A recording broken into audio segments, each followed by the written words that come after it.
Hey guys, good morning po sa lahat. Ayan, for today's video, gagawa po tayo ng ice candy. Guys, kayo po, pag nagawa po kayo ng ice candy, ano yung pinakamasarap na flavor para sa inyo guys? Pinakamasarap na flavor na ginawa nyo.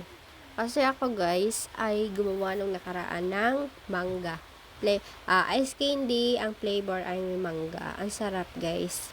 Ang sarap pala nun. Manga flavor, mango flavor. Pero this time, kasi wala nga po tayong mangga. So, ang ginawa ko guys ay condense lang po siya.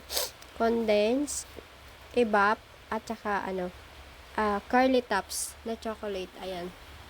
Yung nga pong curly tops ay tinula ko muna sa plastic bago ko ilagay yung mixture ng evap at saka condense. Ayan. Pero masarap po siya guys. And dahil mainit nga po ang panahon, ayan.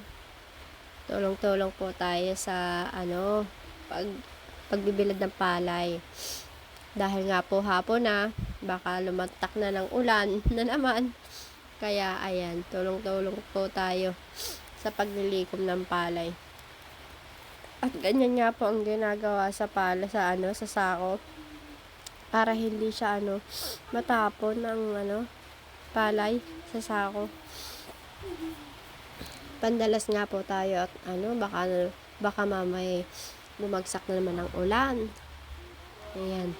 At para madali nga pong malikom, ayan, maganda po na may net. Guys, yun nga pala po ang aking lola. Tingnan nyo guys, kahit may edad na siya, kahit matanda na siya, nagtatrabaho pa rin talaga siya. So, napakasibag po talaga ng lola ko. Shout out po sa mga may lola pa dyan. Ayan. Diba? Inyo, napakasipag. Kahit may edad na, talagang kumikilos pa rin talaga siya. Tsaka hindi po siya talaga sanay na yung nakatunga lang, yung nakaupo lang maghapon. Sanay po talaga siya na may ginagawa palagi. Parang pinaka-exercise, sabi niya po, parang exercise na din niya yan. Guys, tulong-tulong. Ganyan po talaga sa probinsya. Tulong-tulong sa mga gawain. Masasabihan ng tamad pag hindi tumulong. Ganyan po talaga. Tulong-tulong para mabilis makatapos. And kailangan po talaga pag nasa probinsya, masipag po tayo. Masipag at matyaga para tayo ay mabuhay ng mahabang panahon.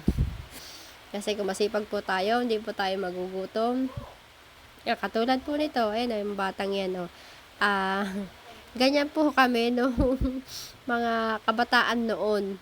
Ayan, akyatan, para yan na po yung baon namin Yung sa akin naman po, pinampapalit ko ng papel yung mga prutas ko, mga bayabas, mangga, santol, pinapapalit ko po sa mga klase ko ng papel.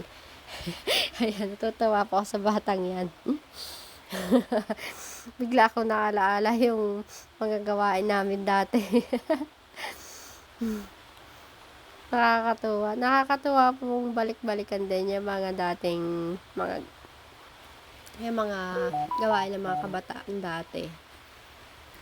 Yan, pandalas nga po tayo sa paglilikom ng palay at baka bumagsak, patay tayo.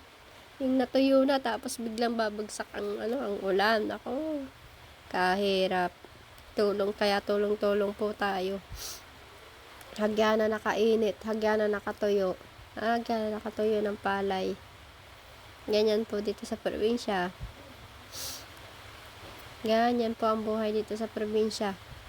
Pero masaya naman po kasi ang buhay po dito ay tahimik at simple lamang. At masaya.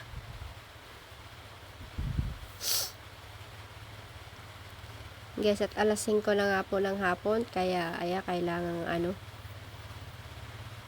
And dito nga po, tingnan nyo guys, napakaswerte po natin kasi hindi na po tayo bibili ng tubig. Ayan. Na alam naman alam naman po natin na ang tubig ay pinakamahalagang bagay na meron tayo. Napakadami pinaggagamitan ng tubig na yan. Tingnan po, sariwa at malinis. Fresh water. Daig pa niya ng mineral. Totoo naman guys. Daig pa ng mga tubig natin na yung tubig sa city na mga mineral ganyan. Ito at least ito alam natin na malinis.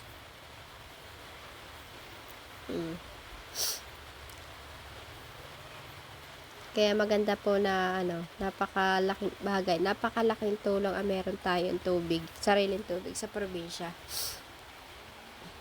Dahil nga po hapon na ayan,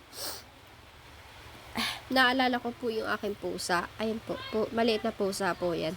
Maliit na Ming. Ming! Kulay white, pure white siya. Naalala ko nga po yung aking pusa dati.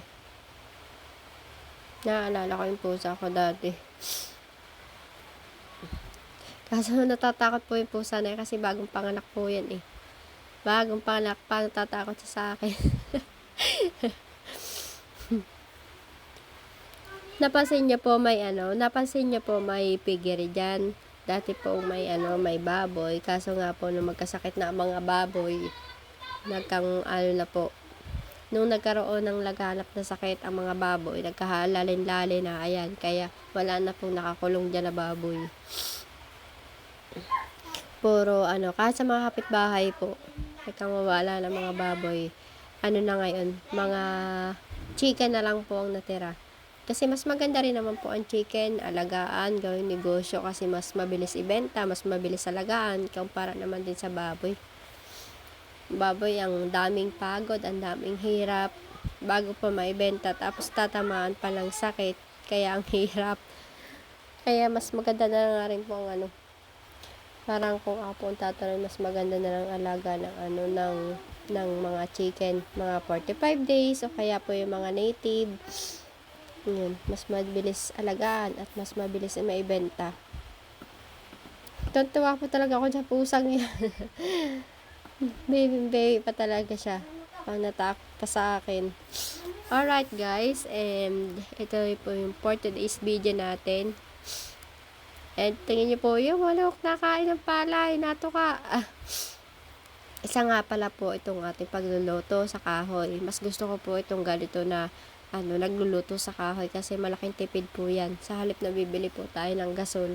Alam niyo po ang gasol, 1,000 mahigit, 1,500. Ay ang pag magluto po tayo ng kahoy, gamit ang kahoy, talagang laking tipid din po talaga. Ako gusto ko po talaga yan. Mas gusto ko po yung ako po talaga yung kung saan ako makakatipid, doon po talaga ako. Tsaka parang feeling ko nag-enjoy ako sa ganyan. Kapag ganyan pagluluto. Enjoy at saka challenging. Yun guys. Nakakatuwa. Basta masipag ka lang po at matyaga, talagang magiging maayos ang buhay mo dito sa probinsya. Na parang inuubo na po ako guys. Ito na, tatapusin na natin ang ating video guys. Kasi parang nangangatil na lamunan ko. Medyo inuubo-ubo nga po ako gawa ng panahon. Uulan, iinit. Kaya, ayun, ang mangyan. Parang magkakasakit pa. And guys, thank you po sa mga nanood ng aking video for today. Ayan. Kung gusto niyo po magpagawa ng ice candy, magagawa po tayo. Okay guys, thank you. Bye-bye. Salamat po.